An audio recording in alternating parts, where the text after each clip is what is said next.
What is it? What's so special about coming to AFI Fest? Well, it gives. I think the American Film Institute has brought so much more of. I want to use the word dimension. Much more. Film has so many more areas that perhaps don't always get seen. That I think are really beautiful and really contributing to our film industry here in America, but usually we don't get to see like foreign films, and there's now, as we see the world growing in other places, in South Africa, where I've got a film that I didn't mention, which was produced, shot South Africa, about this age, post the service of President Mandela, and from the eyes of a younger generation, new issues like we all have to deal with over and over. And it really, like I feel with that particular film, I've done films in different parts of the country that are also lower budget. We mentioned one just now, Cape Cod, younger generation. Summer Song, single father, struggling to keep 5 kids together. Loving family, but a little bit rough. One kid perhaps not balanced and violent, and the dad a drunk. Maybe he even does things for a living that you don't want to know about. But there's a love story there between 2 kids. It makes all the difference in the world, love. And there's just this, what we have are just the best industries and the best films and the best people in the world to really help people get through their day. To get through by watching a movie, they can be lifted to a new level, entertained, really given some hope. Today I wish the prices were cheaper, but hey, we're getting there with schools, and I still think Malcolm X should have been shown in every high school. I had to go see Ben-Hur when I was a little boy. I couldn't sleep for 2 years. But there are just a myriad, many thousands of very good films that don't get seen in the big market. So I encourage the American Film Institute films, Sundance films. The more exposure we have to the film world, I feel the more we have to grow with, besides the black and white newspaper. It sounds like you're keeping up a lot, which is actually pretty good. I am.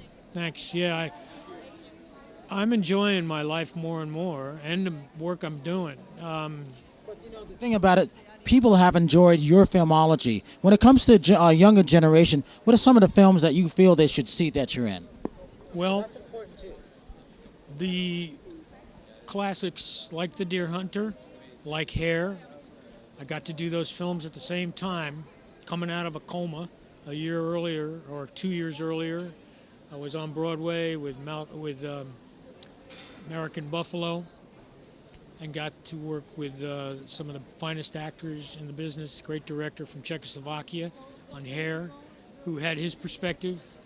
That movie did so much in other countries. It meant more than we could see, to see through all of the issues involved in that story and really get that sense of American spirit and freedom that is always here. I think that was the thing that a lot of places got, whether it was Hungary, Moscow, Czechoslovakia, other places. Bam, they got something different. And we take a lot of it for granted here. Besides his movies, what do you like about John? Because he's a great guy. Yeah, he's great. He's sweet, and we get along pretty good. Yeah, we like to do a lot of. We like to do a lot of. We like to go hiking and spend time at the beach. She's helping me with my Spanish. Yeah. After 40 years in California, I should pick up. I speak 10 words of a lot of languages, but just because I do have what I consider to be family members there, and she does too, in Mexico. I've worked all over South America, and as I said, our relationship with the rest of the world today is more important than it ever's been in the history of this country.